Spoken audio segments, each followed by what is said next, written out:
거기 누구냐? 깊은 밤 무단 침입자를 잡으려던 박 회장은 순간 얼어붙었습니다. 도망가는 청소부가 연주한 곡이 바로 세상에 단 한 사람만 알고 있을 그 노래였거든요. 은주야, 혹시 네가 40년 전 버렸던 연인의 이름이 입에서 흘러나왔습니다. 며칠 후 그 청소부를 다시 만난 박 회장은 더 큰 충격을 받게 됩니다. 청소부의 손에서 흘러나온 연주가 자신도 완성하지 못했던 그 곡을 완벽하게 마무리했거든요. 하지만 이것은 시작에 불과했습니다. 숨겨진 혈연의 비밀과 운명의 반전이 그들을 기다리고 있었으니까요. 이야기 시작 전에 구독과 좋아요 해주시면 더 흥미진진한 이야기로 찾아올게요. 오늘의 사연 지금 시작합니다. 기록적인 폭우가 서울 전체를 덮치고 있었습니다. 해성 아트센터의 마지막 직원마저 퇴근하고 나자 거대한 건물 전체가 어둠 속에 잠겼습니다. 경비 시스템의 가동 램프만이 붉게 깜빡이며 적막한 밤을 알렸죠. 유리창을 때리는 빗방울 소리가 건물 전체에 메아리 쳤어요. 지하 기계실에서 젖은 작업복을 짜내던 청소부 이서준이 고개를 들었습니다. 물이 뚝뚝 떨어지는 소리만 들려왔어요. 서준의 손등에는 하루 종일 걸레질을 한 흔적이 빨갛게 남아 있었습니다. 서준이 주변을 둘러보며 모두가 떠난 것을 확인했어요. 오늘도 끝났구나. 서준이 깊은 한숨을 쉬며 어깨를 돌렸습니다. 뻣뻣한 목과 어깨가 욱신거렸어요. 서준이 대걸레와 양동이를 챙기며 마지막 청소 구역인 대극장을 떠올렸습니다. 거기만 하면 되겠지. 가장 높은 층에 위치한 대극장으로 향하는 화물용 승강기 앞에 서자 서준의 손이 잠시 멈췄습니다. 승강기 버튼을 누르는 손가락 끝이 미세하게 떨렸어요. 왜인지 모르게 가슴이 두근거렸습니다. 승강기가 천천히 올라가는 동안 서준은 피곤함에 눈을 감았어요. 오늘 하루도 길었습니다. 새벽 5시부터 공사장에서 일하고 오후에는 이곳 아트센터 청소까지 해야 하는 하루였거든요. 할머니, 병원비가 또 올랐다던데. 서준이 작게 중얼거렸어요. 지갑 속에 남은 돈을 생각하니 한숨이 나왔습니다. 승강기 문이 열리고 텅 빈 대극장의 공기가 서준을 맞았습니다. 서준은 숨을 크게 들이켰어요. 무대 중앙에 홀로 조명을 받고 있는 스타인웨이 피아노의 위압적인 자태가 눈에 들어왔습니다. 검은 광택이 나는 피아노가 마치 거대한 보석처럼 빛났어요. 저게 2억짜리구나. 서준이 중얼거리며 청소도구를 바닥에 내려놓았습니다. 본래라면 객석부터 청소를 시작해야 했지만 서준의 발걸음은 자연스럽게 무대로 향했어요. 마치 보이지 않는 끈에 이끌리는 것처럼요. 잠깐만 봐도 되겠지? 무대 위에 올라선 서준의 마음이 빨라졌습니다. 떨리는 손으로 피아노의 검은 덮개를 천천히 열었어요.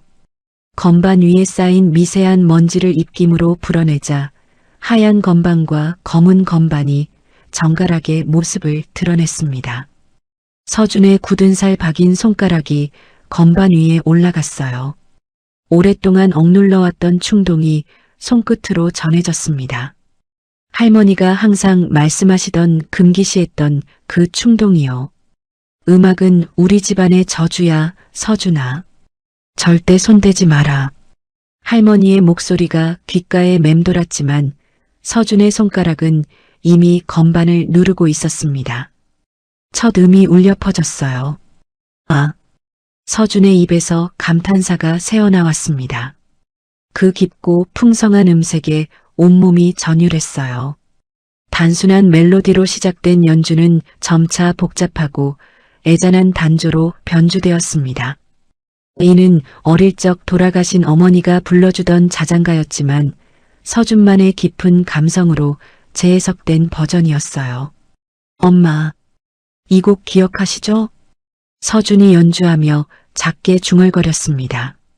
악보 없이 오직 마음속에서만 존재하는 음들이 적막한 대극장을 웅장하게 채워나갔어요. 서준의 손가락이 건반 위를 춤추듯 움직였습니다. 거친 노동으로 상처투성이가 된 손이지만 피아노를 만날 때만큼은 마법사의 손처럼 변했어요.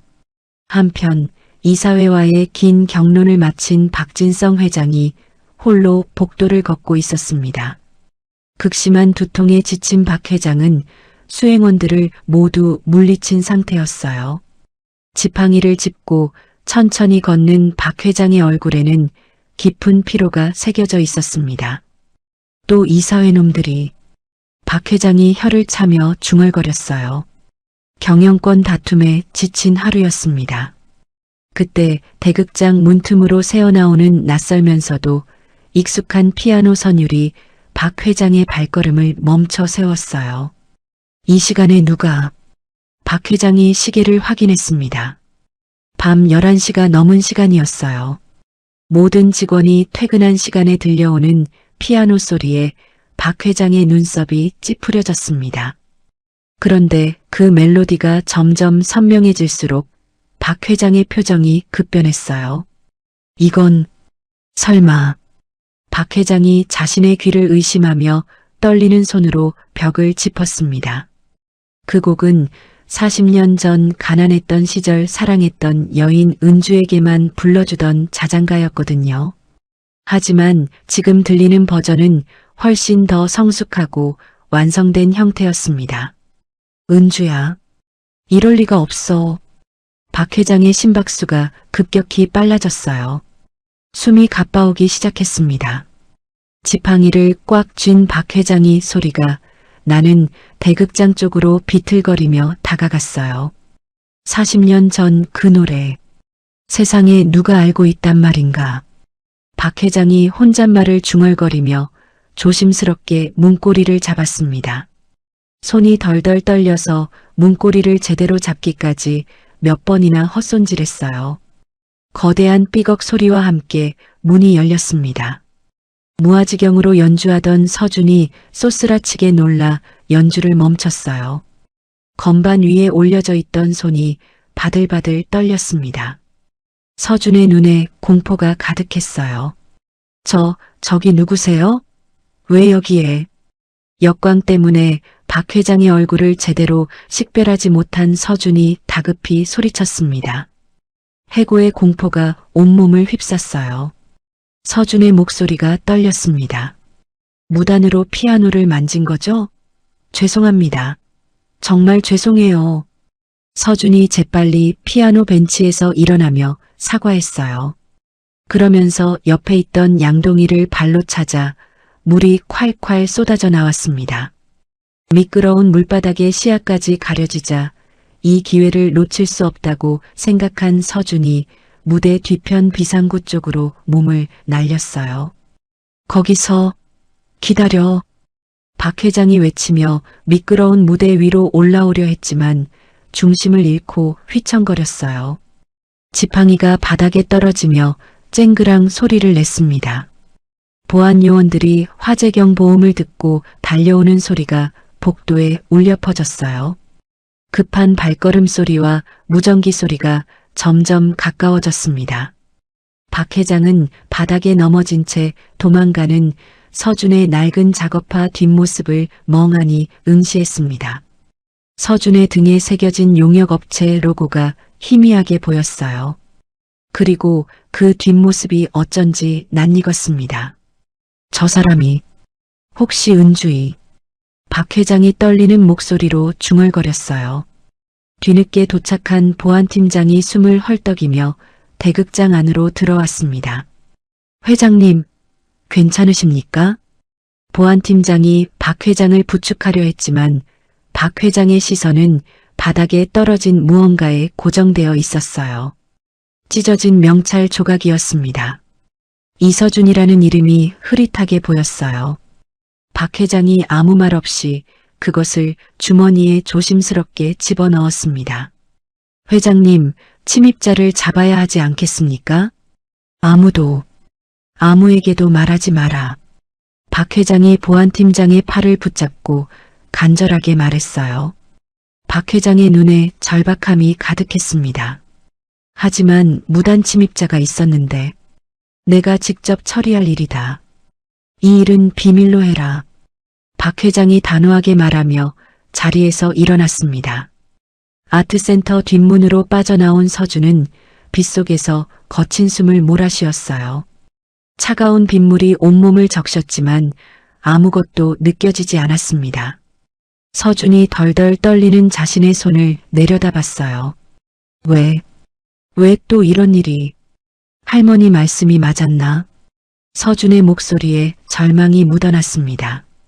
오늘 밤 어머니를 그리워하며 친 그 연주가 자신의 비참한 인생을 송두리째 뒤흔들 것 같다는 불길한 재감이 들었거든요.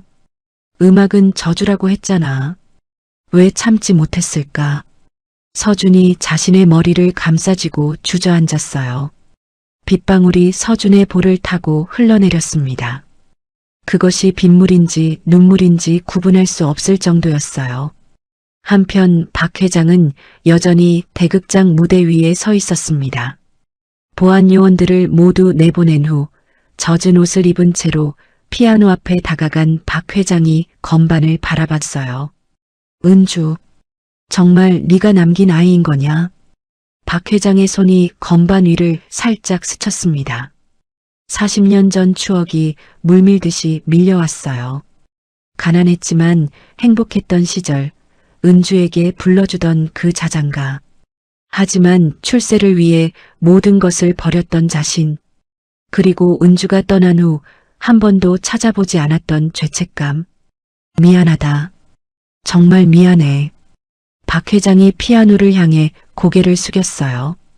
마치 은주에게 사과하는 것처럼요.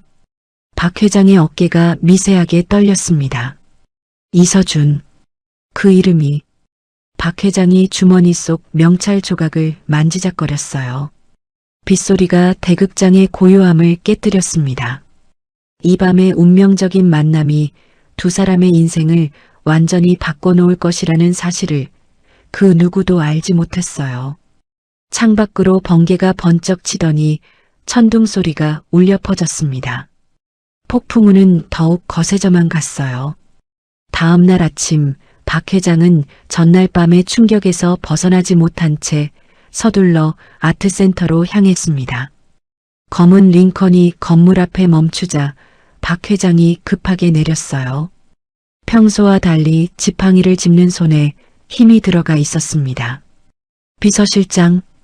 박 회장이 로비에 들어서자마자 큰 소리로 불렀어요. 비서실장이 서둘러 달려왔습니다. 네, 회장님. 아트센터 전 직원과 용역업체 직원들을 로비에 긴급 소집하라. 지금 당장. 박 회장의 목소리에는 평소 볼 수 없던 다급함이 묻어났어요. 비서실장이 놀라며 고개를 끄덕였습니다. 알겠습니다. 그런데 무슨 일이라도. 보안실장은 어디 있나? 당장 불러. 박 회장이 비서실장의 말을 자르며 소리쳤어요. 잠시 후 보안실장이 서둘러 나타났습니다. 어젯밤 대극장 출입 기록과 CCTV 영상을 당장 가져와. 박 회장이 보안실장에게 호통쳤어요. 보안실장이 당황한 표정으로 고개를 숙였습니다. 그게, 회장님, 어젯밤 낙뢰로 인한 정전과 서버 과부하로 대극장 내부 영상 데이터가 손실되었습니다. 뭐라고? 박 회장의 얼굴이 붉어졌어요. 지팡이를 바닥에 내려치며 격분했습니다. 그럼 백업은? 예비 서버는 어디 갔나? 죄송합니다. 메인 서버와 백업 서버가 동시에. 됐다. 용역업체 직원들을 로비에 일렬로 세워. 한편 서준은 새벽 5시부터 공사장에서 일을 시작했어요. 시멘트 포대를 나르는 서준의 손이 평소보다 더 많이 떨렸습니다. 어젯밤 일이 자꾸만 떠올랐거든요. 서준아, 뭐하고 있어? 빨리 움직여. 공사장 반장이 소리쳤어요. 네, 알겠습니다. 서준이 대답하며 무거운 포대를 어깨에 메었습니다. 그런데 평소 같으면 아무렇지 않던 무게가 오늘따라 더 무겁게 느껴졌어요. 오전 작업이 끝나고 서준은 아트센터로 향했습니다. 버스 안에서 서준의 마음이 불안해졌어요. 혹시 어젯밤 일이 들통났나? 서준이 창밖을 바라보며 걱정에 잠겼습니다. 아트센터에 도착한 서준은 평소와 다른 분위기를 감지했어요. 로비에 직원들이 웅성거리며 모여 있었습니다. 용역업체 반장이 서준을 발견하고 손짓했어요. 서준아, 빨리 이리 와. 긴급 소집이래. 무슨 일인가요? 서준이 다급히 달려가며 물었습니다. 모르겠어. 회장님이 갑자기 전 직원 소집 명령을 내렸다는데. 영문도 모른 채 불려나온 청소부들 사이에서 서준은 낡은 야구 모자를 깊게 눌렀었어요. 혹시라도 자신의 얼굴이 기억날까봐 박 회장과 눈을 마주치지 않으려고 필사적으로 고개를 숙였습니다. 박 회장이 계단을 내려오며 날카로운 눈빛으로 직원들을 살폈어요. 어젯밤 이 건물에 무단 침입자가 있었다. 박 회장의 차가운 목소리가 로비에 울려 퍼졌습니다. 직원들 사이에서 웅성거림이 일어났어요. 무단 침입자라니. 무슨 일이지? 서준의 심장이 쿵쾅거렸습니다. 모자 속에서 식은땀이 흘러내렸어요. 박 회장이 직원들 앞으로 다가가며 한 명씩 바라봤습니다. 피아노를 칠 줄 아는 자가 있느냐? 박 회장이 날카롭게 물었어요. 직원들이 서로를 바라보며 고개를 저었습니다. 대부분 거친 노동으로 망가진 손마디와 굳은 살을 가진 청소부들이었거든요. 박 회장의 시선이 서준에게 멈췄습니다. 서준이 더욱 고개를 숙이며 몸을 작게 만들었어요. 너 손 좀 보자. 박 회장이 서준을 가리키며 말했습니다. 서준의 온몸에 식은땀이 흘렀어요. 떨리는 손을 내밀었습니다. 박 회장이 서준의 손을 자세히 살펴봤어요. 거친 노동으로 상처투성이가 된 손이었지만 뭔가 다른 점이 있었습니다. 박 회장이 의미심장하게 중얼거렸어요. 용역업체 반장이 분위기가 험악해지자 서준을 툭 쳤습니다. 너는 가서 VIP 대기실이나 깨끗하게 청소해라. 빨리. 네, 알겠습니다. 서준이 재빨리 대답하며 현장에서 벗어났어요. 안도와 불안이 뒤섞인 채 VIP 대기실로 들어선 서준은 그곳에 놓인 연습용 업라이트 피아노를 발견했습니다. 작은 피아노였지만 서준의 마음이 다시 동요했어요. 어젯밤의 공포를 떠올리며 황급히 청소 도구를 꺼냈습니다. 정신 차리자. 정신 차려. 서준이 자신에게 다짐하며 걸레질을 시작했어요. 그때 박 회장의 수행 비서가 들어왔습니다. 청소하고 계셨군요. 네, 그런데 무슨 일이신지. 회장님이 중요한 악보 메모를 실수로 버리셨는데 혹시 쓰레기통에 있는지 확인해 달라고 하셨어요. 완전히 엎어서 샅샅이 뒤져보세요. 비서가 정중하게 말했어요. 서준은 고개를 끄덕이며 쓰레기통을 뒤엎었습니다. 온갖 휴지와 함께 찢어진 종이 조각들이 쏟아져 나왔어요. 그런데 그 중에서 음표가 적힌 악보 조각들을 발견한 순간 서준의 눈이 반짝였습니다.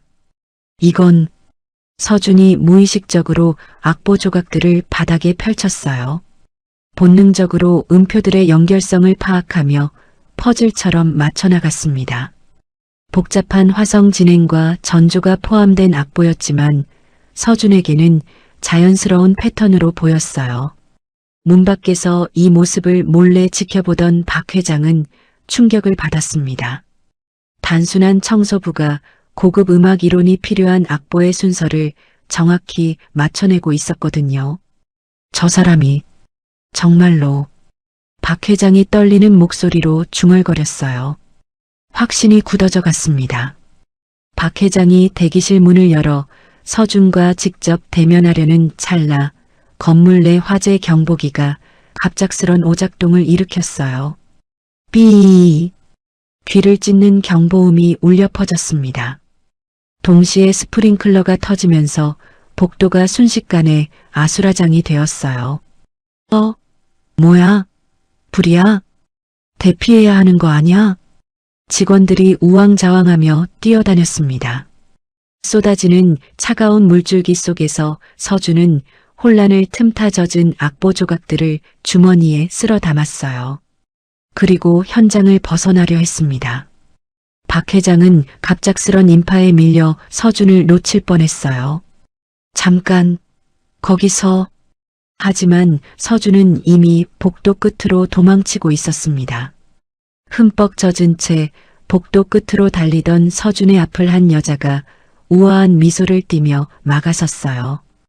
아트센터의 실질적인 운영 책임자인 김 실장이었습니다. 어머, 이렇게 급하게 어디 가세요? 김 실장이 차갑고 날카로운 목소리로 물었어요. 서준이 깜짝 놀라며 멈춰 섰습니다. 저는 그냥 청소하러. 청소요? 이 시간에? 화재 경보가 울리는데? 김 실장의 눈빛이 날카로워졌어요.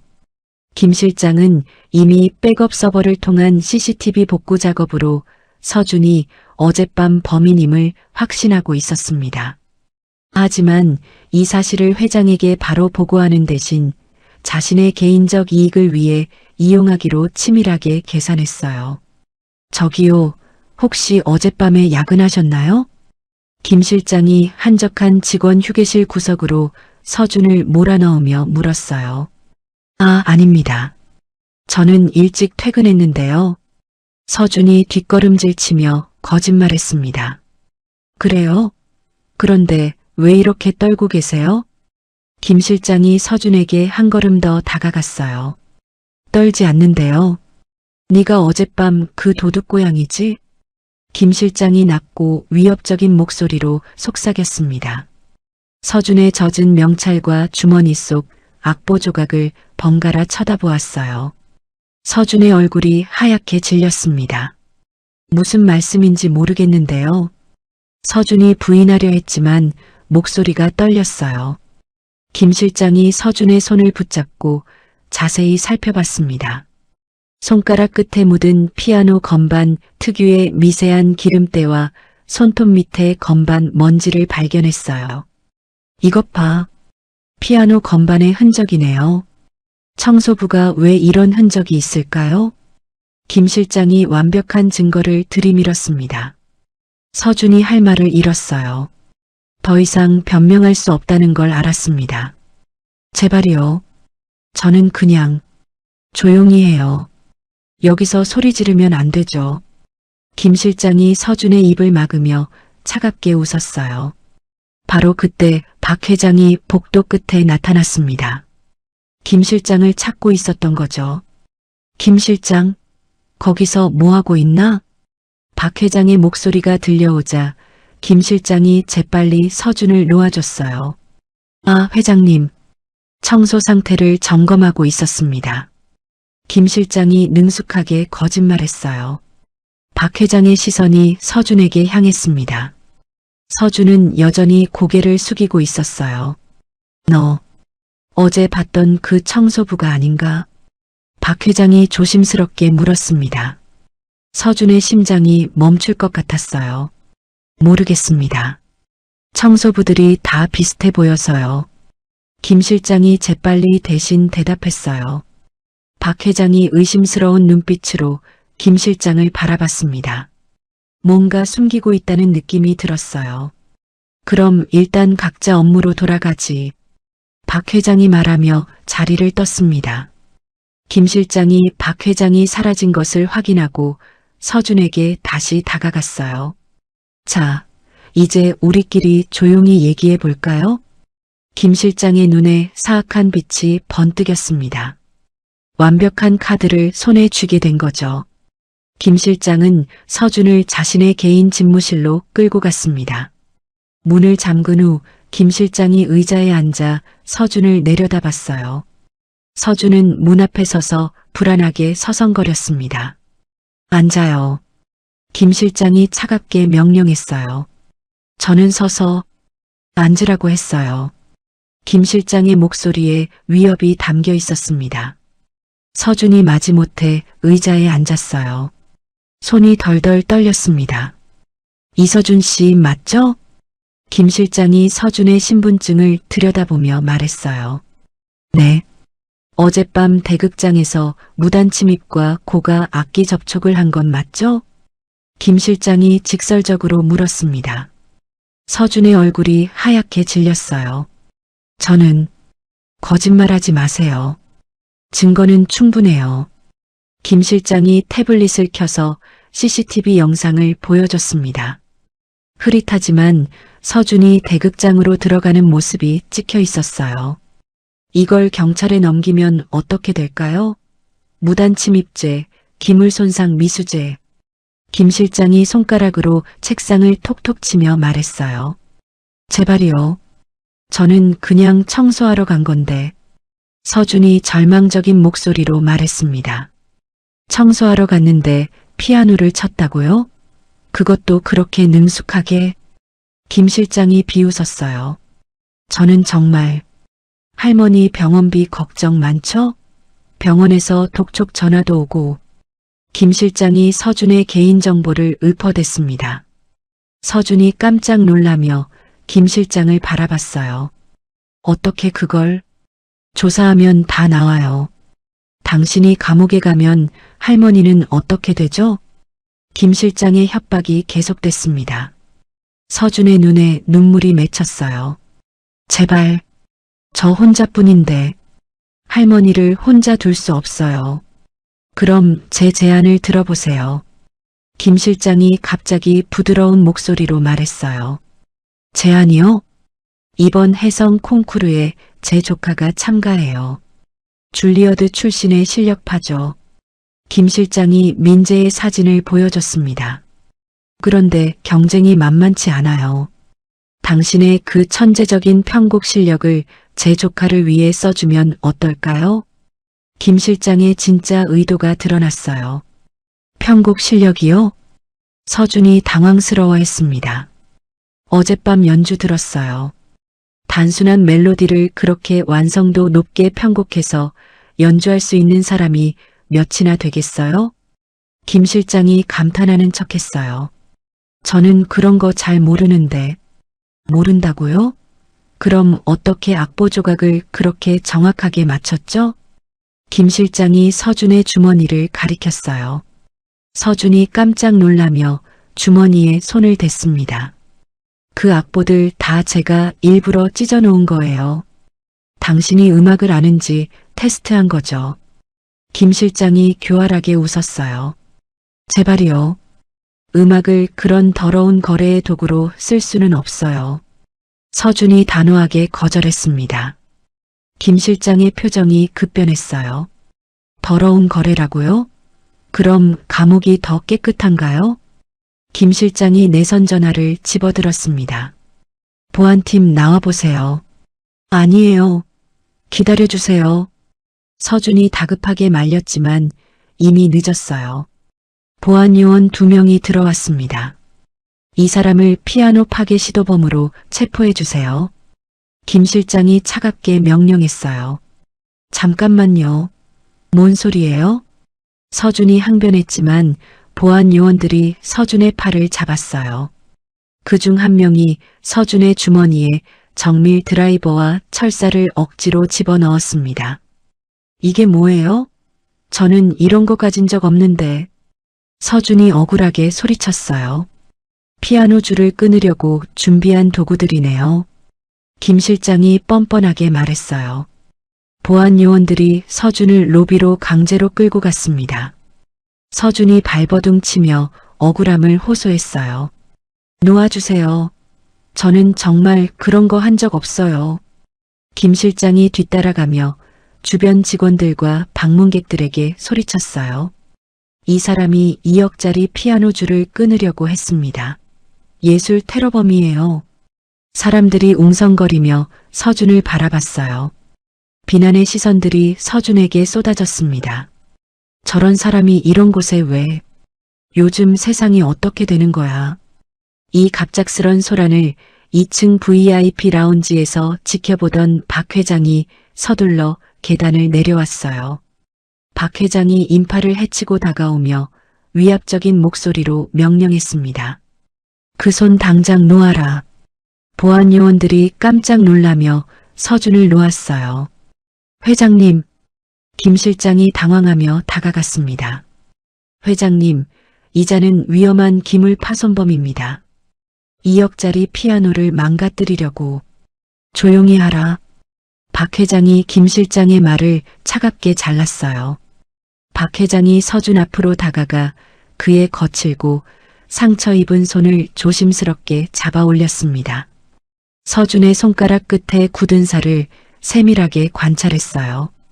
회장님, 위험할 수 있습니다. 김 실장이 걱정스럽게 말했지만 박 회장은 무시했습니다.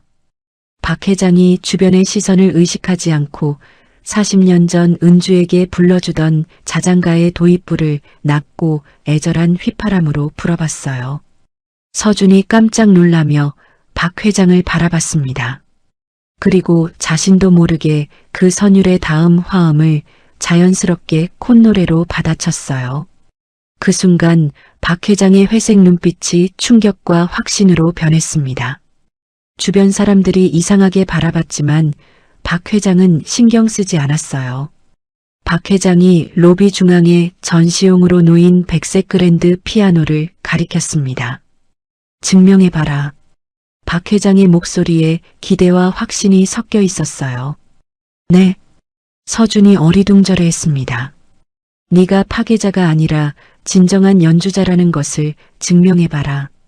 박 회장이 단호하면서도 기대에 찬 목소리로 말했어요.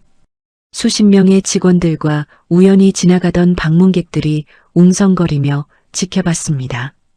김 실장의 얼굴에는 당황한 기색이 역력했어요. 회장님, 이건 너무... 조용히 해. 박 회장이 김 실장을 날카롭게 제지했습니다. 서준은 떨리는 다리를 간신히 지탱하며 피아노 앞에 검은 벤치에 앉았어요. 손바닥에 땀이 났습니다.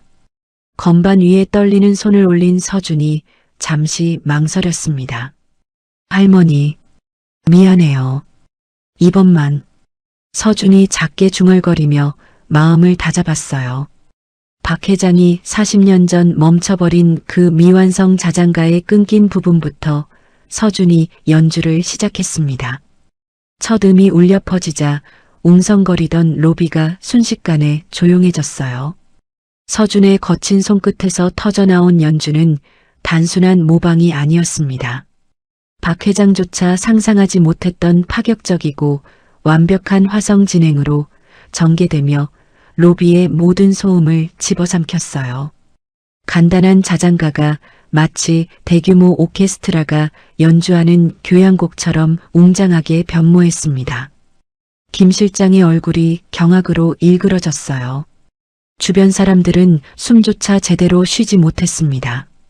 세상에, 저게 어떻게... 믿을 수 없어. 연주가 끝나는 순간 박 회장은 그 연주 스타일과 감정의 깊이가 40년 전 자신이 사랑했던 은주의 음악적 감성과 소름 끼치게 닮아 있음을 깨달았어요. 박 회장의 눈시울이 붉어졌습니다. 어떻게 그 곡을... 박 회장이 떨리는 목소리로 중얼거렸어요. 서준이 피아노에서 손을 떼고 박 회장을 바라봤습니다. 이 곡, 제 어머니가 불러주시던 자장가예요. 서준의 말에 박 회장이 더욱 충격을 받았어요. 너의 어머니가? 네. 돌아가시기 전까지 매일 밤 불러주셨어요. 서준이 애절하게 대답했습니다. 박 회장이 서준에게 다가가려 했지만 갑작스러운 혈압 상승으로 다리에 힘이 풀렸어요.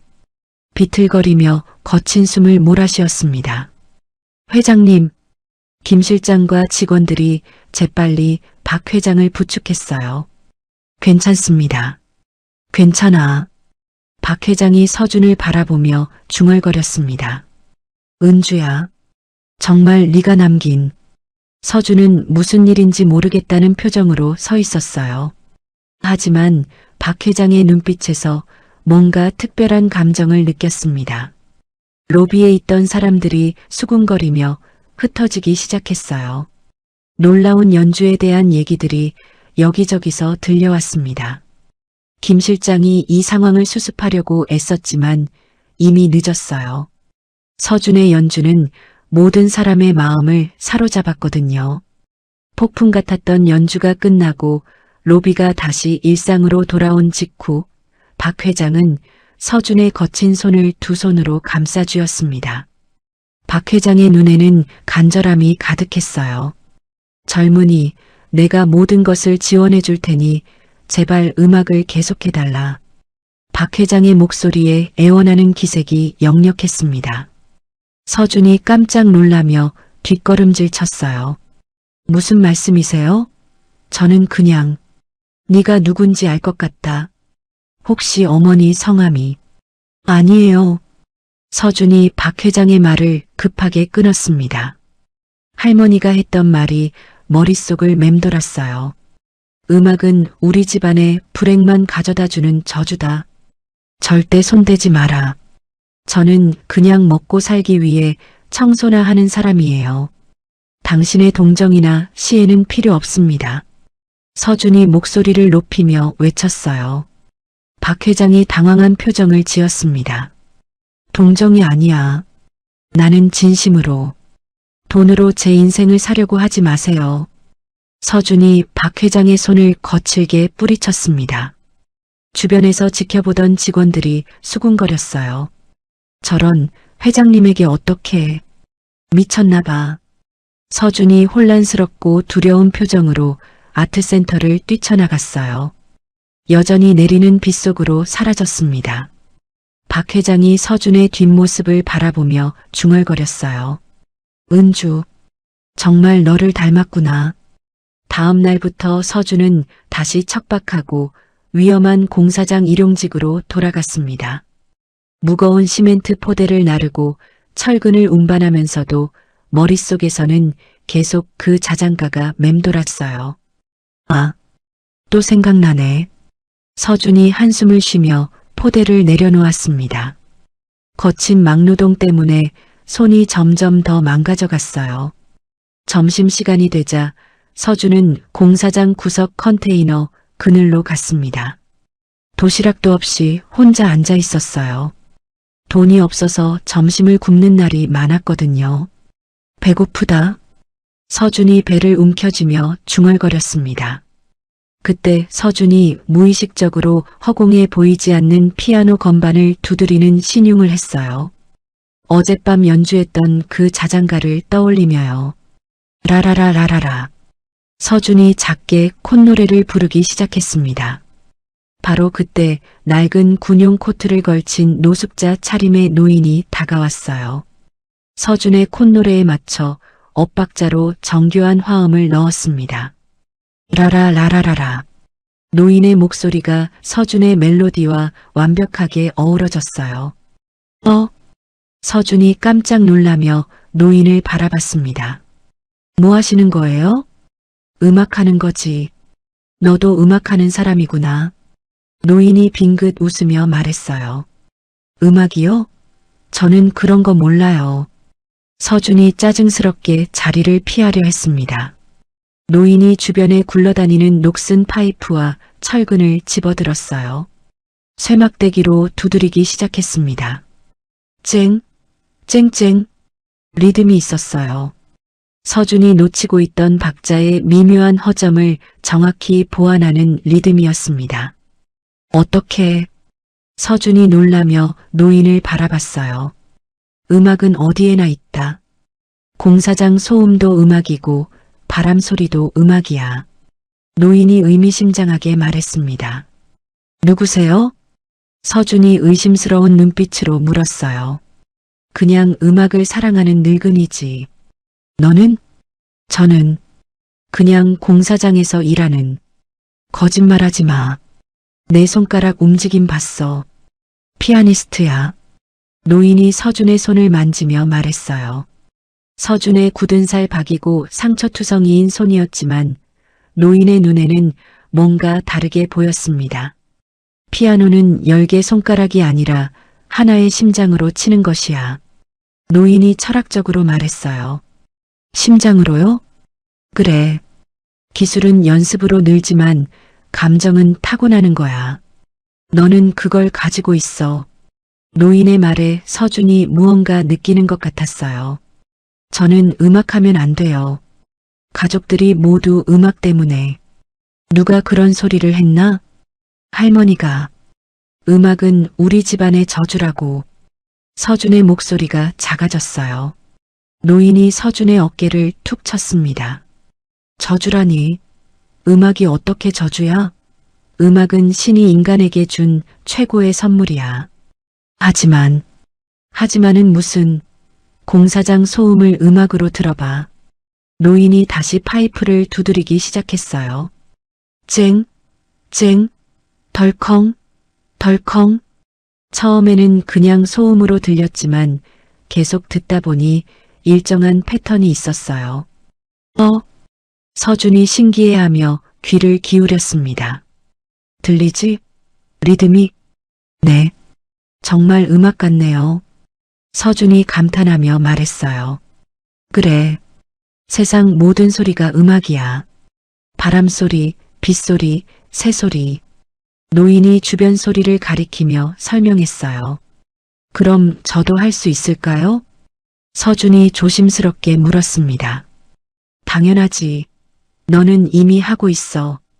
노인이 격려하며 웃었어요. 이미요? 아까 콧노래 부르는 거 봤어. 그게 바로 음악하는 거야. 서준이 깨달은 듯한 표정을 지었어요. 그때부터 노인은 서준에게 특별한 훈련을 시켰습니다. 악보 보는 법 대신 소음을 음악으로 듣는 법을 가르쳤어요. 며칠이 지나고 서준은 퇴근길에 혜성그룹이 주최하는 국제 피아노 콩쿠르 포스터를 발견했습니다. 혜성국제 피아노 콩쿠르 1등 상금 5천만 원. 서준이 포스터를 뚫어져라 바라봤어요. 5천만 원이면 할머니 병원비를. 서준의 마음이 흔들렸습니다. 바로 그때 노인이 나타났어요. 콩쿠르에 관심 있나? 아니에요. 그냥 나가봐. 노인이 단호하게 말했어요. 무슨 소리세요? 저는 아마추어인데. 아마추어가 뭐 어때?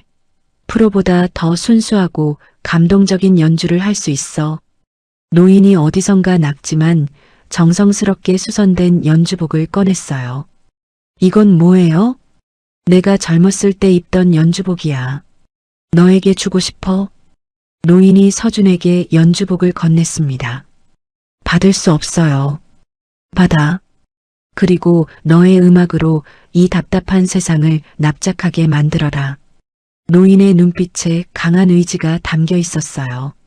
서준이 연주복을 받아들며 결심했습니다. 해볼게요. 한 번만. 알고 보니 그 노인은 과거 박 회장과 라이벌 관계였던 전설적인 지휘자 강영감이었어요. 박 회장이 몰래 연락해서 서준을 부탁한 거였습니다. 한편 박 회장은 서준의 신상 정보와 가족 관계를 조사하고 있었어요. 사설 탐정을 통해 얻은 자료들을 책상 위에 펼쳐놓고 보고 있었습니다. 이서준, 모친 이은주, 부친 미상. 박 회장의 손이 떨렸어요. 은주, 정말 네가 낳은 아이구나.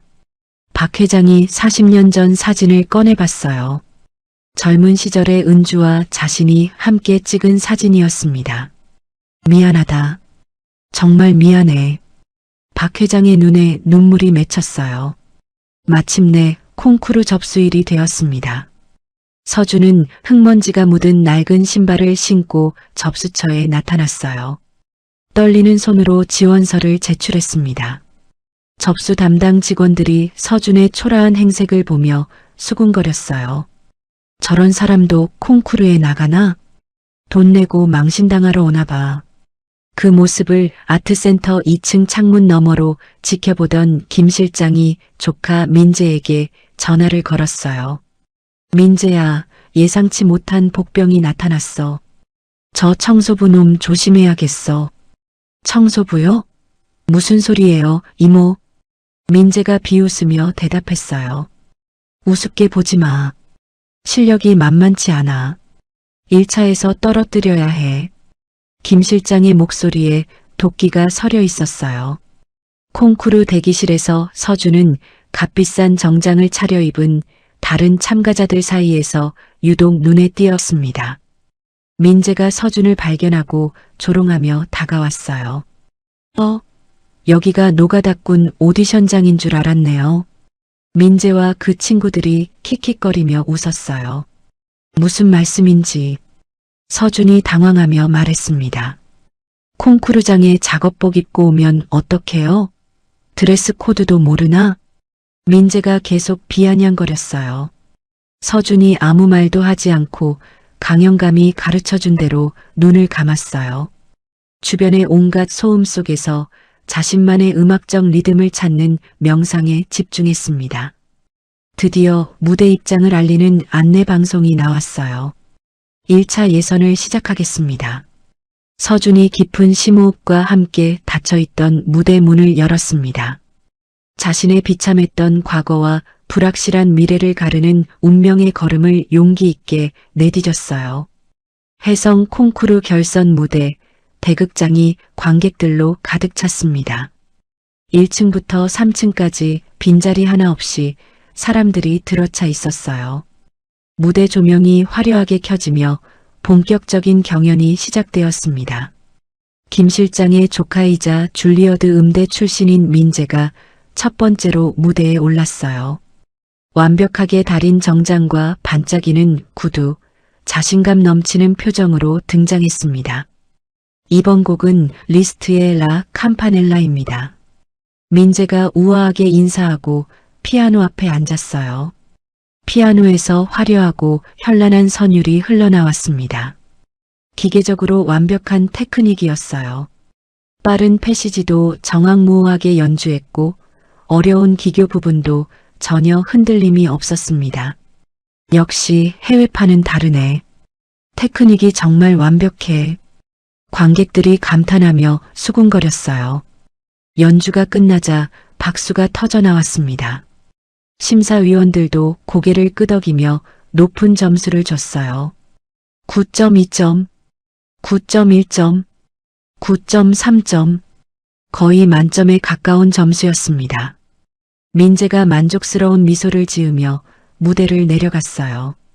대기실에서 친구들이 축하해줬습니다. 와, 민재야. 완전 대박이었어. 이번엔 확실히 우승이겠는걸? 민재가 우쭐해하며 말했어요. 당연하지. 나보다 잘 치는 애가 여기 있겠어? 객석의 분위기도 이미 민재의 압도적 우승이 확정된 듯 했어요. 클래식 애호가들과 음악 관계자들이 지루해하며 시계를 쳐다봤습니다. 마지막이 누구래? 이서준이라는데. 처음 듣는 이름이네. 아마 그냥 구색 맞추기용 아닐까? 사회자가 마이크를 잡고 발표했습니다. 마지막 연주자 이서준 씨입니다. 서준이 무대 뒤에서 나타났어요. 여전히 사이즈가 맞지 않는 낡은 연미복을 입고 있었습니다. 제대로 정리되지 않은 머리와 긴장으로 굳어진 표정이 대조를 이뤘어요. 객석 곳곳에서 실망스러운 한숨과 비웃음이 터져나왔습니다. 저게 뭐야? 옷도 제대로 못 차려입고 시간 낭비네.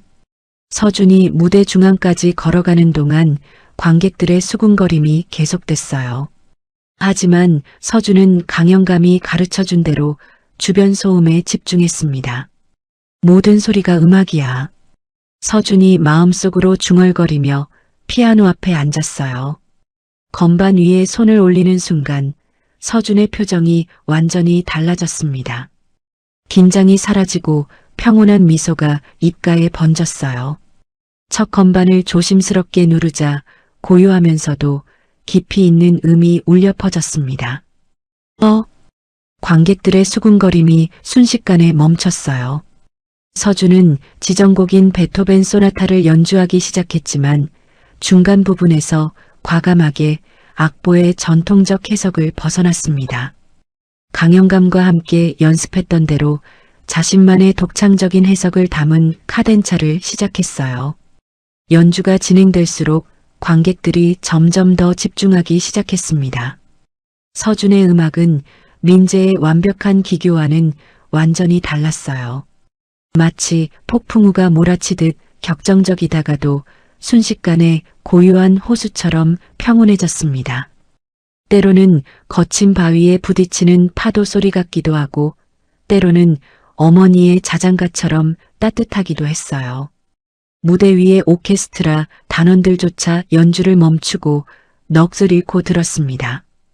심사위원석 정중앙에 앉은 박 회장의 눈에 눈물이 맺혔어요.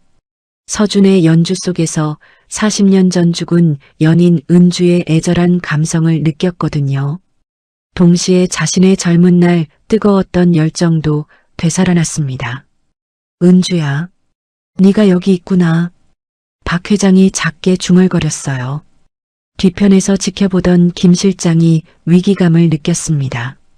조명실에 있는 조명 감독에게 은밀하게 수신호를 보냈어요. 기술적 문제가 생겼다고 하고 조명을 꺼. 하지만 조명 감독은 서준의 초월적인 음악에 완전히 압도되어 김 실장의 지시를 듣지 못했어요. 오히려 무대의 모든 스포트라이트가 서준에게 집중되었습니다. 서준의 이마에 흐르는 땀방울까지 선명하게 비쳤어요. 고통스럽고도 환희에 찬 표정이 극적으로 부각되었습니다. 연주가 최고조에 다다랐습니다. 서준이 온몸으로 피아노를 끌어안듯 격정적으로 건반을 내리찍었어요. 쨍! 마지막 음이 대극장 전체를 가득 메웠습니다. 마치 피아노의 모든 줄이 끊어질 듯한 강렬하고 원초적인 울림이었어요. 서준이 건반에서 손을 떼고 깊은 숨을 내쉬었습니다. 대극장에 완전한 정적이 흘렀어요.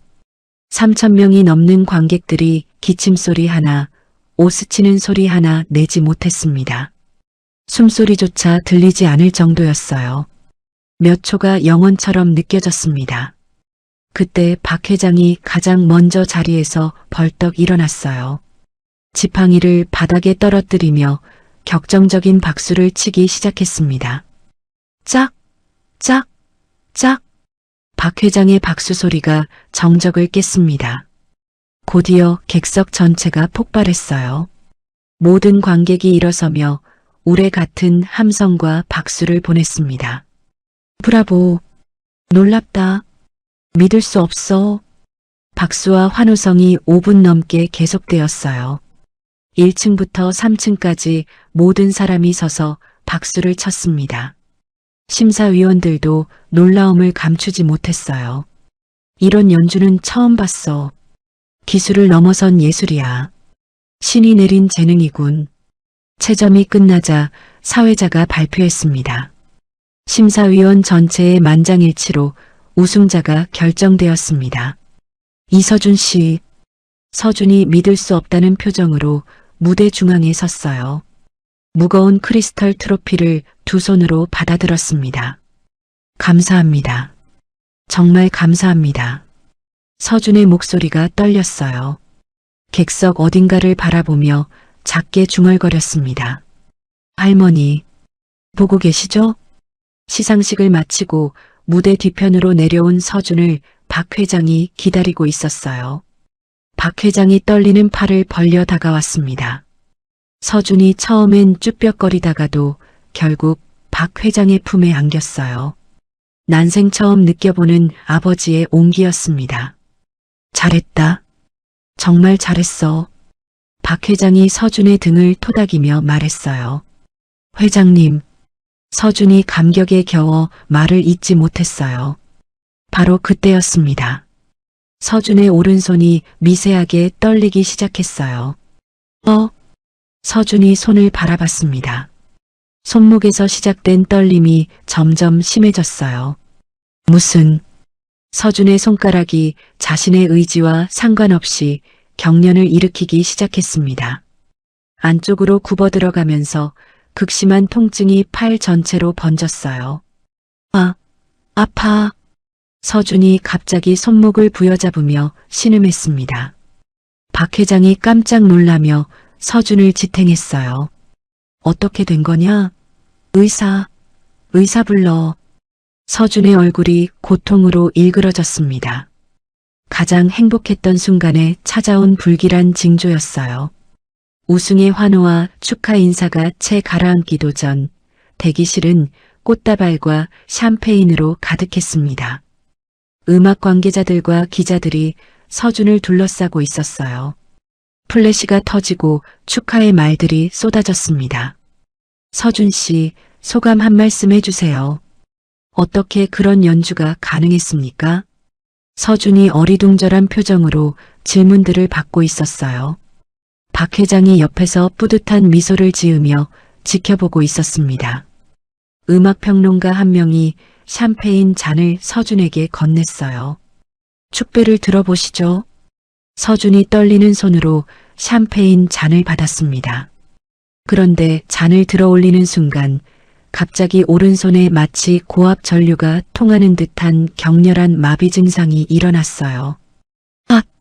서준의 손에서 샴페인 잔이 떨어져 바닥에서 산산조각 났습니다. 왜 그러세요? 사람들이 놀라며 서준을 바라봤어요. 서준이 오른손을 바라보며 당황했습니다. 손가락들이 점점 더 기괴하고 부자연스러운 각도로 비틀리며 펴지지 않았어요. 손이 이상해. 서준이 다른 손으로 오른손을 주물러 봤지만 소용없었습니다. 타는 듯한 통증이 손목을 넘어 팔 전체로 번져갔어요. 으악! 서준이 갑자기 비명을 지르며 바닥에 주저앉았습니다. 서준아! 박 회장이 급하게 서준을 부축했어요. 의사 불러. 빨리. 대기실이 순식간에 아수라장이 되었습니다. 구급차가 불려지고 서준은 서울대 병원 VIP 응급실로 급히 이송되었어요. 응급실에서 의료진들이 서준에게 달려들었습니다. 환자 상태 어떻습니까? 오른손 마비 증상이 심합니다. MRI와 근전도 검사 필요해 보입니다. 박 회장이 복도에서 초조하게 기다렸어요. 수술실 앞을 왔다 갔다 하며 불안해했습니다. 몇 시간 후 신경과 전문의가 나왔습니다. 보호자분이신가요? 네, 그렇습니다. 어떻게 됐습니까? 박 회장이 다급히 물었어요. 의사가 심각한 표정으로 고개를 저었습니다. 국소 이긴장증이라는 진단이 나왔습니다. 그게 뭔가요? 과도한 반복 사용으로 인한 신경체계의 손상입니다. 장기간의 과중한 육체 노동과 최근의 집중적인 연습이 복합적으로 작용했을 것으로 보입니다. 의사의 설명에 박 회장의 얼굴이 하얗게 질렸어요. 치료하면 낫죠? 죄송하지만 현재 의학 기술로는 완전한 회복이 어렵습니다. 피아니스트로서는 사실상 뭐라고요? 박 회장이 소리를 지르며 의사를 붙잡았어요. 은퇴를 고려하셔야 할 것 같습니다. 의사의 차가운 선고에 박 회장이 주저앉을 뻔했어요. 병실에 누워있던 서준이 천장의 형광등을 멍하니 바라보고 있었습니다. 오른손이 붕대에 감겨 있었어요. 손가락을 움직이려 해도 전혀 말을 듣지 않았습니다. 이게 꿈이겠지. 서준이 중얼거렸어요. 하지만 아무리 눈을 감고 떠봐도 현실이었습니다. 그때 간병인이 들어와 태블릿을 건넸어요. 뉴스 나왔네요. 보실래요? 서준이 태블릿을 보자 충격적인 기사들이 줄줄이 떠 있었어요. 혜성그룹 회장의 숨겨진 혼외자, 콩쿠르 우승, 콩쿠르 결과 조작 의혹, 사생아 특혜 논란, 김 실장이 언론에 악의적으로 제보한 기사들이었어요. 댓글창을 보니 더욱 충격적이었습니다. 사생아가 뭔 콩쿠르야? 돈으로 우승 샀네. 기생충 같은 놈. 재벌들 진짜 더럽다. 수백 개의 악플이 달려 있었어요. 서준의 눈에 눈물이 맺혔습니다. 내가 뭘 잘못했다고. 병원 밖에서는 기자들과 시위대들이 몰려들었어요. 재벌 특혜 반대. 공정한 심사 요구한다. 구호 소리가 병실까지 들려왔습니다. 한편 혜성그룹 이사회가 긴급 소집되었어요. 이사들이 하나같이 환한 표정으로 회의실에 모였습니다. 박 회장, 이게 도대체 무슨 일입니까? 주가가 20% 폭락했습니다. 기업 이미지가 완전히 망가졌어요. 이사들의 성토가 쏟아졌어요. 책임지십시오. 즉시 회장직에서 물러나세요. 박 회장을 향한 해임 요구가 거세졌습니다. 박 회장이 자리에서 일어났어요. 알겠습니다. 모든 책임을 지겠습니다. 박 회장이 고개를 숙였습니다. 그날 밤 서준은 자신의 존재가 박 회장과 회사 전체에 피해를 끼치고 있다는 자책감에 괴로워했어요. 모든 사람이 잠든 새벽 3시 서준이 환자복 차림으로 몰래 병원을 빠져나왔습니다. 이러면 안 되는데. 모든 게 내 잘못이야. 서준이 텅 빈 거리를 걸으며 중얼거렸어요. 차가운 빛 속에서 아트센터 주변을 하염없이 배회했습니다. 갈 곳이 없었어요. 서준이 한강 다리 위에 섰습니다. 야경에 반짝이는 검푸른 강물을 내려다보며 극단적인 생각에 잠겼어요. 이렇게 끝내면 모든 게 조용해질까? 서준이 차가운 난간에 손을 댔습니다. 하지만 마비된 오른손은 제대로 된 힘을 주는 것조차 허락하지 않았어요. 손도 제대로 안 돼.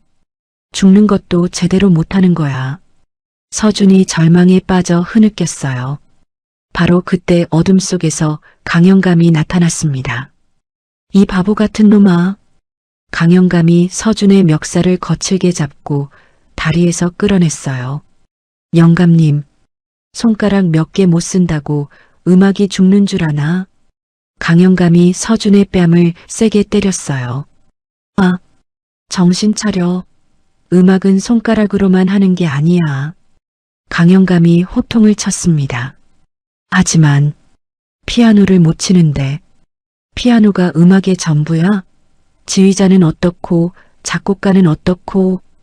강영감의 말에 서준이 멍하니 바라봤어요. 일단 내 연습실로 와. 거기서 다시 생각해보자. 강영감이 서준을 억지로라도 자신의 지하 연습실로 끌고 갔어요. 냄새나고 지저분했지만 음향만큼은 완벽한 공간이었습니다. 여기서 며칠 지내면서 정신 좀 차려. 강영감이 문을 안에서 잠갔어요. 한편 박 회장은 사라진 서준을 찾기 위해 회장이라는 체면과 자존심을 모두 버리고 직접 거리를 뛰어다녔습니다. 서준아, 서준아. 박 회장이 빗속에서 서준의 이름을 부르며 찾아다녔어요. 제발 무사해라. 회사 경영자가 아닌 한 명의 아버지가 되어 아들을 찾는 박 회장의 모습이었습니다. 경찰과 사설탐정까지 동원해서 서준의 행방을 쫓았어요. 드디어 CCTV 분석을 통해 강영감의 지하 연습실 근처에서 서준의 모습이 포착되었습니다. 찾았습니다. 비서실장이 급히 보고했어요. 박 회장이 젖은 옷을 갈아입을 시간도 없이 급하게 차에 올라탔습니다. 빨리 가자. 박 회장의 눈에는 간절함이 가득했어요. 이번에는 어떤 일이 있어도 아들을 놓치지 않겠다는 결심이 서려 있었습니다. 차는 빗길을 가르며 강영감의 연습실을 향해 달려갔어요. 박 회장의 마음도 차만큼이나 급했습니다. 강영감의 어둡고 습기 찬 지하 연습실에서 서준이 깨어났습니다. 낡은 담요를 덮고 누워있던 서준의 귀에 웅장한 교향곡이 들려왔어요. 강영감이 일부러 틀어놓은 베토벤 9번 교향곡이었습니다. 일어났구나. 강영감이 낡은 의자에 앉아 서준을 바라봤어요. 여기가. 서준이 몸을 일으키며 주변을 둘러봤습니다. 곳곳에 악기들과 악보들이 어지럽게 널려 있었어요. 내 연습실이다. 좁지만 음향은 최고야. 강영감이 자랑스럽게 말했어요. 서준이 마비된 오른손을 바라보며 한숨을 쉬었습니다. 이제 정말 끝났네요. 끝이라니? 시작도 안 했는데? 강영감이 의아해했어요. 손을 못 써요. 피아노를 칠 수 없다고요. 서준이 절망적으로 말했습니다. 강영감이 먼지가 쌓인 서랍에서 무언가를 꺼냈어요. 낡고 해진 지휘봉이었습니다. 이거 알아? 지휘봉이요? 그래. 이것도 음악하는 도구야. 강영감이 지휘봉을 서준에게 건넸어요. 저는 지휘 같은 거 몰라요. 서준이 고개를 저었습니다. 몰라도 돼. 네가 음악을 느끼는 마음만 있으면 되거든. 강영감이 서준 앞에 앉았어요. 피아니스트는 88개의 건반만 지배하지만 지휘자는 전 세상의 소리를 자유자재로 지배할 수 있다. 강영감의 말에 서준이 고개를 들었어요. 전 세상의 소리요? 그래. 현악기, 관악기, 타악기. 수십 명의 연주자들이 내 손짓 하나에 맞춰 움직이는 거야. 강영감이 열정적으로 설명했습니다. 서준이 자신의 마비된 오른손을 바라보며 고개를 저었어요. 이 손으론 불가능해요. 강영감이 의료용 테이프를 꺼내 지휘봉을 서준의 손목에 단단히 감아줬어요. 손목으로도 충분해. 내 고통과 상처가 바로 너만이 가질 수 있는 독특한 박자가 될 거야. 정말요? 서준의 눈에 희미한 희망이 떠올랐어요. 바로 그때 연습실에 삐걱거리는 철문이 열렸습니다. 박 회장이 들어왔어요. 젖은 옷을 입은 채 숨을 헐떡거리고 있었습니다. 서준아. 박 회장이 서준을 발견하고 안도의 한숨을 쉬었어요. 서준이 움츠러들며 고개를 숙였습니다. 죄송합니다. 제가 회장님께 피해만. 박 회장이 서준 앞에 조심스럽게 무릎을 꿇고 앉았어요. 아니다. 피해를 끼친 건 나야. 박 회장의 목소리가 떨렸습니다. 40년 전 너의 어머니 은주를 버린 건 나였어. 서준이 깜짝 놀라며 박 회장을 바라봤어요. 어머니를요? 그래. 가난했지만 사랑했던 여자였지. 하지만 나는 출세를 위해 그녀를 버렸다. 박 회장의 눈에 눈물이 맺혔어요. 그리고 너를 혼자 낳게 했지. 정말 죄송하다. 박 회장이 깊게 고개를 숙였습니다. 회장님, 네가 내 아들이 아니어도 상관없다. 혜성의 후계자가 되지 않아도 괜찮다. 박 회장이 떨리는 목소리로 말했어요. 그저 제발 음악만은 영원히 포기하지 말아달라. 박 회장이 서준의 차가워진 발을 자신의 고급 코트로 정성스럽게 감싸줬어요. 서준이 처음 보는 아버지의 진심 어린 모습에 마음이 흔들렸습니다. 정말 괜찮을까요? 물론이야. 우리가 함께 할 거야. 박 회장이 따뜻하게 미소 지었어요. 서준이 마침내 마음의 문을 열기로 결심했습니다. 해볼게요. 지휘를. 강영감이 만족스럽게 고개를 끄덕였어요. 다음 날 박 회장은 모든 언론사를 불러 모은 대규모 긴급 기자회견을 열었습니다. 플래시가 번쩍번쩍 터지는 가운데 박 회장이 단상에 섰어요. 서준이는 제 친자입니다. 박 회장이 단호하게 발표했어요. 기자들이 웅성거렸습니다. 유전자 검사 결과와 콩쿠르 심사 채점표 원본을 모두 공개하겠습니다. 박 회장이 자료들을 내밀었어요. 또한 이번 사태와 관련해 김 실장의 각종 비리가 드러났습니다. 박 회장이 김 실장의 비리 자료를 공개했어요. 악보 도용, 콩쿠르 방해 공작, 언론 조작 등이 낱낱이 밝혀졌습니다. 김 실장을 아트센터에서 영구 퇴출하고 법적 대응에 나서겠습니다. 박 회장의 발표에 기자들이 놀라며 질문을 쏟아냈어요. 그럼 콩쿠르는 공정했다는 말씀입니까? 네, 서준이는 실력으로 정당하게 우승했습니다. 여론이 급격히 바뀌기 시작했어요. 진실이 드러나자 서준을 향한 동정론과 응원이 확산되었습니다. 장애를 딛고 일어서는 청년, 진정한 실력으로 인정받은 천재, 긍정적인 기사들이 쏟아져 나왔어요. 서준은 낮에는 병원에서 재활치료를 받았습니다. 고통스러운 손가락 운동과 신경치료였지만 포기하지 않았어요. 밤에는 강영감과 박 회장의 지원 아래 지휘법을 공부했습니다. 복잡한 오케스트라 스코어를 분석하며 밤을 새웠어요. 이 부분에서 제2바이올린이 미세하게 빠지네요. 서준이 악보를 보며 지적했어요.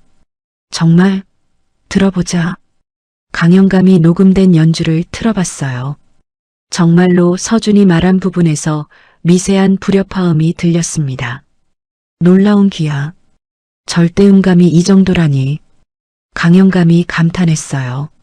며칠 후 서준은 해성 오케스트라의 정기 연습을 참관했습니다. 처음에는 오케스트라 단원들이 의심스러운 눈빛으로 바라봤어요. 저 사람이 그 유명한 피아노나 치던 사람이 지휘를 안다고? 장애인인데 괜찮을까? 하지만 서준이 연습 중에 미세한 실수들을 정확히 지적해내자 분위기가 바뀌었습니다.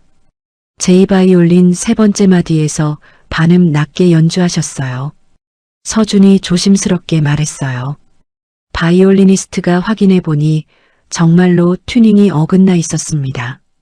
어떻게 알았지? 대단한데? 단원들이 서준을 새롭게 바라보기 시작했어요. 마침내 서준이 해성 아트센터에서 열리는 장애인을 위한 자선음악회에서 지휘자로 데뷔할 기회를 얻었습니다. 정말 할 수 있을까요? 서준이 불안해했어요. 할 수 있어. 내 안에 있는 음악을 믿어. 강영감이 격려했어요. 나도 함께 할게. 박 회장도 든든한 지원을 약속했어요.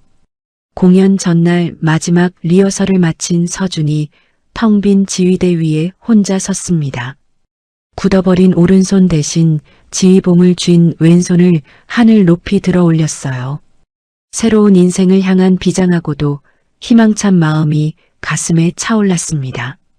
객석 구석에서 그 모습을 조용히 지켜보던 박 회장이 서준이 완성한 악보의 마지막 페이지를 봤어요. 단정한 글씨로 적힌 헌사가 있었습니다. 사랑하는 아버지에게 바침. 박 회장의 가슴 깊은 곳에서 벅찬 감동이 올라왔어요. 40년 만에 찾은 아들, 그리고 음악을 통해 다시 태어나는 기적. 조용한 미소가 박 회장의 입가에 번졌습니다. 그로부터 2년이 흘렀습니다. 해성 아트센터 대극장에서 서준의 정기 연주회가 열리는 날, 이른 아침부터 공연장 주변이 사람들로 붐볐어요. 전석 매진은 물론 로비까지 가득 메운 관객들이 입장을 기다리고 있었습니다. 서준 지휘자가 나온다는 소문 들었어요? 2년 전 그 콩쿠르 우승자 말이에요? 정말 기대돼요. 국내외에서 몰려든 음악 관계자들과 언론진들도 눈에 띄었어요. 서준의 성장 스토리가 전 세계에 알려지면서 많은 사람들이 관심을 보이고 있었거든요. 대기실에서 서준은 거울 앞에 서 있었습니다. 2년 전과는 완전히 다른 모습이었어요. 이제는 완전히 익숙해진 왼손으로 연미복의 넥타이와 커프스 단추를 자연스럽게 매만졌습니다. 많이 변했구나. 서준이 거울 속 자신을 바라보며 중얼거렸어요. 더 이상 가난하고 초라했던 청소부의 그늘이나 열등감을 전혀 찾아볼 수 없었습니다. 자신감 넘치는 표정과 당당한 자세가 완전히 다른 사람 같았어요. 문을 두드리는 소리가 들렸습니다. 들어오세요. 박 회장이 들어왔어요. 머리가 완전히 하얗게 새어 있었지만 표정은 매우 밝았습니다. 준비됐나? 네, 아버지. 서준이 자연스럽게 박 회장을 아버지라고 불렀어요. 2년 전과는 완전히 달라진 모습이었습니다. 강 영감님은요? 벌써 객석에서 기다리고 계셔. 휠체어를 타셨지만 눈빛만큼은 여전히 날카로우시더라. 박 회장이 웃으며 말했어요. 걱정 마라. 너는 이미 훌륭한 지휘자야. 박 회장이 서준의 어깨를 토닥였습니다. 드디어 무대 입장 시간이 되었어요. 서준이 대기실 문을 열고 무대로 향했습니다. 복도를 걸어가는 서준의 모습에서 2년 전의 떨림은 전혀 찾아볼 수 없었어요. 무대 위로 말끔하고 당당한 연미복 차림의 서준이 등장했습니다. 1층부터 3층 객석까지 빈틈없이 가득 메운 3천여 관객들이 마치 천둥소리 같은 우레와 같은 함성과 악수를 보냈어요. 서준, 브라보. 서준이 여유 있고 자신감 넘치는 환한 미소로 정중하게 인사했습니다. 관객들의 열렬한 환호에 손을 흔들어 응답했어요. 객석 정중앙 VIP석에는 박 회장과 휠체어에 앉은 강영감이 나란히 앉아 있었습니다. 두 사람 모두 아버지와 스승으로서 무한한 자부심을 담은 흐뭇한 표정으로 무대 위 서준의 당당한 모습을 바라봤어요. 강영감이 박 회장에게 속삭였습니다. 저 녀석 정말 훌륭해졌어. 당신 덕분입니다. 고맙습니다. 박 회장이 진심 어린 감사를 표했어요. 서준이 지휘봉을 쥔 왼손을 천천히 들어 올렸습니다. 수천 명이 모인 거대한 대극장 전체에 숙연하고 경건한 정적이 흘렀어요. 지휘봉이 하강하는 순간 오케스트라의 첫 소절이 시작되었습니다. 2년 전 청소부 시절 서준이 혼자 쳤던 그 애절하고 슬픈 자장가 멜로디가 이른명 오케스트라에 웅장하고 장엄한 교향곡으로 다시 태어나 울려 퍼졌어요. 아! 관객들이 감탄사를 내뱉으며 완전히 빠져들었습니다. 서준의 지휘는 마치 우아한 발레리나가 춤을 추듯 역동적이면서도 섬세했어요. 때로는 폭풍 같은 격정을, 때로는 잔잔한 호수 같은 평온함을 표현했습니다. 70명의 단원들이 그의 손짓과 표정 하나하나에 완벽하게 호흡을 맞춰 최고의 하모니를 만들어냈어요. 교향곡이 2악장으로 넘어가자 분위기가 바뀌었습니다. 서준이 과거 겪었던 공사장의 거친 소음과 기계음을 모티브로 한 타악기와 금관악기에 강렬한 리듬이 더해졌어요. 그가 지나온 고난과 시련의 세월을 음악적으로 생생하게 형상화했습니다. 쿵, 쿵, 쨍. 타악기의 강렬한 소리에 관객들이 숨을 죽였어요. 3악장에서는 다시 부드러운 현악기 선율이 흘러나왔습니다. 박 회장과의 만남, 강영감과의 수련, 그리고 새로운 희망을 찾아가는 과정을 표현했어요. 가장 감동적인 하이라이트인 4악장이 시작되었습니다. 서준이 여전히 불편하고 굳어진 오른손을 가슴 위에 조용히 얹었어요. 그리고 왼손 하나만으로도 70명 오케스트라 전체를 완벽하게 통제하는 격정적이고 역동적인 지휘를 이어갔습니다. 관객들이 눈물을 흘리며 바라봤어요.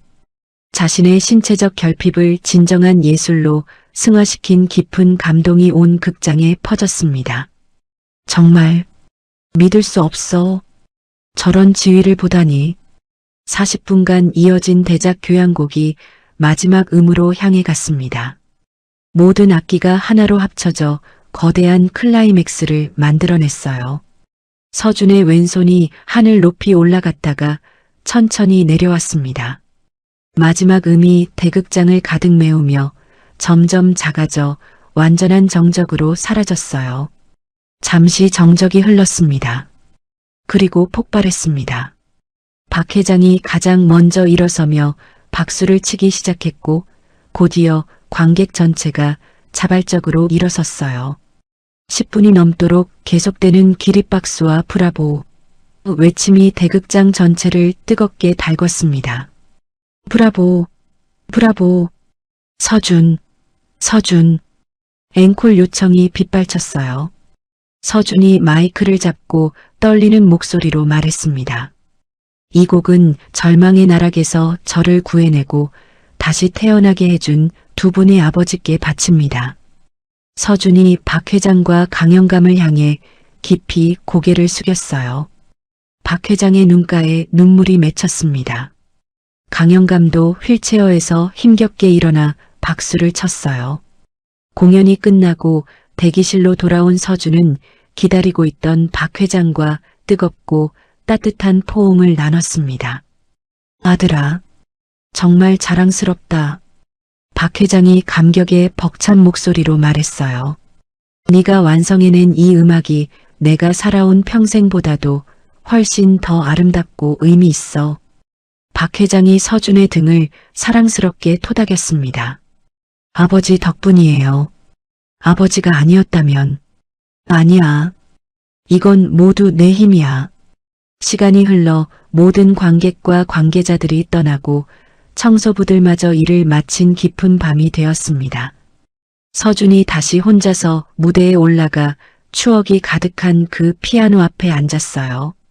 2년 전 처음 이 무대에서 피아노를 쳤던 그날이 떠올랐습니다. 여전히 굳어 있지만 조금씩 회복되고 있는 오른손을 건반 위에 가만히 올려뒀어요.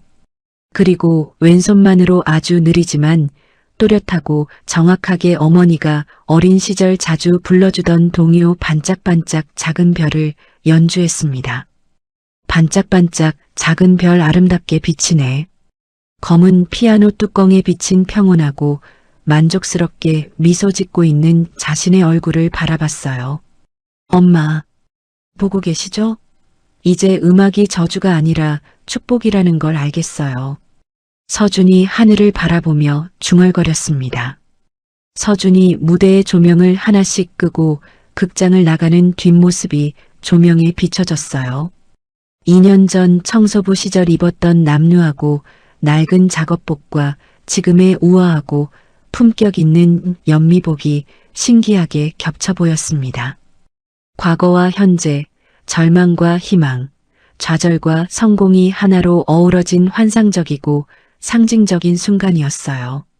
서준이 극장 문을 닫고 나가자 무대에는 다시 어둠이 찾아왔습니다. 하지만 그 어둠은 더 이상 절망의 어둠이 아니었어요. 새로운 시작을 준비하는 희망찬 어둠이었습니다. 어둠 속에서 희미하지만 따뜻하게 피아노의 잔향이 울려 퍼졌습니다. 한 사람의 기적 같은 인생 역전, 그리고 진정한 예술가로의 거듭남이 완성된 순간이었어요. 끝이 아닌 새로운 시작이었습니다. 가난한 청소부 이서준이 운명적인 선율로 시작된 이야기가 마침내 막을 내렸습니다. 40년 전 사랑을 포기했던 박 회장과 음악을 저주라 여겼던 서준. 두 사람이 만나 서로의 상처를 치유하고 새로운 희망을 찾아가는 모습은 우리에게 많은 것을 생각하게 합니다. 때로는 가장 깊은 절망의 순간에 기적 같은 만남이 찾아오기도 하죠. 서준처럼 자신의 재능을 숨기고 살아가던 사람이 진정한 가족의 사랑을 만나 꽃을 피울 수 있었던 것처럼 말이에요. 우리 모두의 삶 속에도 숨겨진 재능과 아직 만나지 못한 소중한 인연들이 기다리고 있을지 모릅니다. 포기하지 않는 마음과 서로를 향한 진심만 있다면 언젠가는 서준과 박 회장처럼 완성된 아름다운 교향곡을 연주할 수 있을 거예요. 이야기를 끝까지 들어주셔서 감사합니다. 누군가의 이야기 속에서 당신의 마음이 쉬어갈 수 있길 바랍니다. 구독과 좋아요로 이 따뜻한 여정을 함께 해주세요. 다음 이야기에서 또 만나요.